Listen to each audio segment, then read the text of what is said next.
Muy buenas a todos. Os traemos hoy un tutorial relacionado con el ámbito presupuestario y es sobre la clasificación económica del gasto. Es la clasificación que sigue la Administración del Estado por normativa para poder ordenar los diferentes gastos que realiza. Lo primero que tenemos que estudiar aquí son la naturaleza de los gastos, que vemos que tenemos tres tipos: gastos corrientes, gastos de capital y gastos financieros.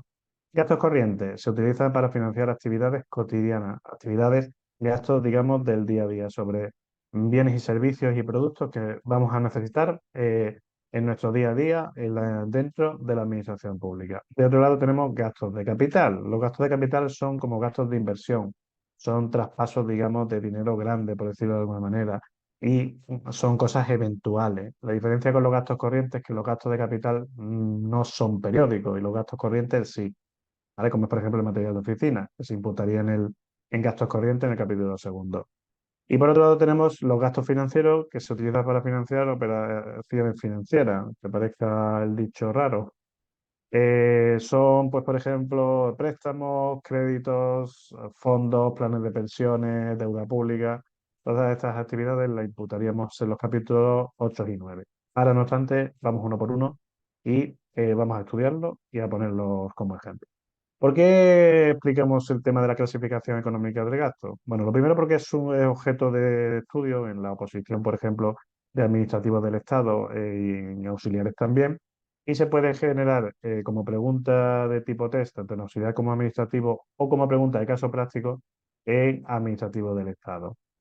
No es complicado, digamos, si os sale, realmente es sencillo. La forma de evaluar es que os pregunten por la naturaleza de los gastos, por el título o nombre de cada capítulo y o que os pongan un ejemplo en el caso de un supuesto práctico donde os pongan un gasto en concreto y os pregunten dónde lo imputáis. Esta pregunta es muy habitual y muy recurrida en administrativo del Estado, ¿de acuerdo? Simplemente tenéis que saber lo que se puede imputar dentro de cada capítulo. Nosotros vamos a verlo con un ejemplo. El primero, dentro de los gastos corrientes, en lo que son los gastos de personal, como podemos observar, incluimos las retribuciones del personal, que son, como dice personal, no solo son funcionarios de carrera, sino también interinos, personal eventual, laboral, incluso cargos directivos. Y es todos los conceptos, desde salario base, trienio y los diferentes conceptos. Lo que no se imputa aquí son las indemnizaciones por razón de servicio, lo que se imputa en el capítulo segundo, y esto ahora lo explicaremos, que son dietas, pagos por traslado y demás. ¿Vale? También imputamos dentro del capítulo primero las cotizaciones que hace la Administración por sus funcionarios a la Seguridad Social o las aportaciones a MUFACE. Esos son los seguros sociales de toda la vida. Van también imputados dentro del gasto de personal. Y su característica, para no olvidarlo, es que son gastos periódicos, son gastos que surgen todos los meses. El segundo, gastos corrientes en bienes y servicios. ¿Qué imputaríamos aquí? Bueno, es tan sencillo como cualquier gasto que utilice la Administración para su actividad cotidiana y no vaya a proceder a meterlo en inventario, porque básicamente se desecha. Son las características que nos da la Ley 47/2003 para la naturaleza de los gastos corrientes en bienes y servicios. Como podéis ver, imputamos bienes y servicios fungibles. Fungible quiere decir que se gastan, que se deprecian, que se disuelven, que se usan y ya no valen más. Y las indemnizaciones por razón de servicio, que son dietas, bien porque se va en comisión de servicio, bien porque se va a prestar un curso en otra provincia o incluso en otra comunidad autónoma o por cualquier traslado.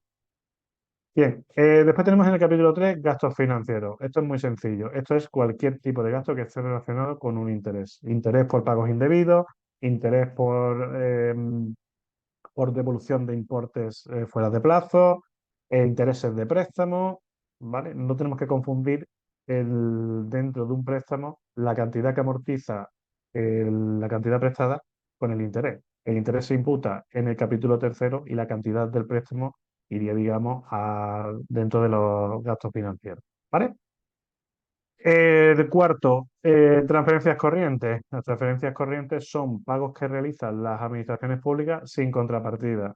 Lo que quiere decir es que la administración que realiza la transferencia no recibe a cambio directamente nada por haber realizado la transferencia, como es, por ejemplo, el pago de una subvención o el traspaso de las partidas presupuestarias, o digamos, del dinero de los presupuestos generales. Tan sencillo como eso. La administración que lo recibe no está obligada a realizar ningún tipo de contrapartida. Es el dinero, digamos, que se utiliza para poder realizar las actividades del día a día. Después, de otro lado, tenemos el fondo de contingencia. El fondo de contingencia no es más que un 2% que se reserva para operaciones, en este caso no financieras, o para imprevistos. Y después de aquí veremos que las modificaciones presupuestarias se suelen financiar de aquí porque a veces sobra, ¿no? Pero en el fondo de contingencia no tiene mucha importancia para el examen. Suele ser el porcentaje y sobre los tipos de naturaleza de gastos que se hacen, que son las operaciones no financieras. Es decir, gastos de capital y gastos corrientes, que va iría de los capítulos 1 al 7. Después pasaríamos a ver lo que son los gastos de capital, que serían inversiones reales. Una inversión real es la compra de un edificio para que una administración pública preste su servicio a los ciudadanos, o un terreno, o la construcción de un polideportivo, de un hospital. Es una inversión real. La está realizando con el fin de poder ofrecer a los ciudadanos el servicio, pues, por el cual está obligado, ¿no? Y después tenemos las transferencias de capital. Las transferencias de capital suele dar a confusión mucho con transferencias corrientes. No tienen nada que ver. Son también transferencias que se realizan sin contrapartida, pero en este caso pues están orientadas a financiar operaciones de capital, pues la compra de un edificio. Un ejemplo muy peliagudo que ha salido en el examen sería cuando, por ejemplo, una empresa pública va a aumentar su capital público. Se hace mediante transferencias de capital. Esto no es corriente que lo veamos en el día a día, pero sería una transferencia de capital. ¿De acuerdo?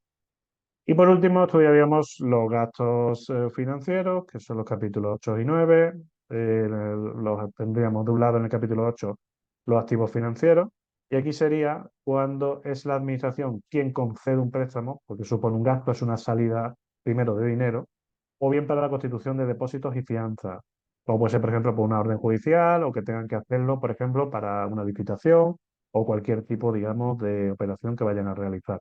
Si tiene concepto de depósito y fianza, lo imputaríamos al capítulo 8. Y siempre que sea una salida de dinero, no una entrada. Y de otro lado tendríamos el pasivo financiero, que es, de aquí, digamos, imputaríamos el dinero que sale para devolver préstamos. En este caso, la administración es quien lo ha recibido y de ahí está saliendo el grueso, digamos, del dinero que está devolviendo al préstamo que se le concedió. O bien para la cancelación de deudas que tenga esa administración pública. Cuando esté orientada a ese gasto, se imputará en el capítulo 9 de los pasivos financieros. Si sobre esta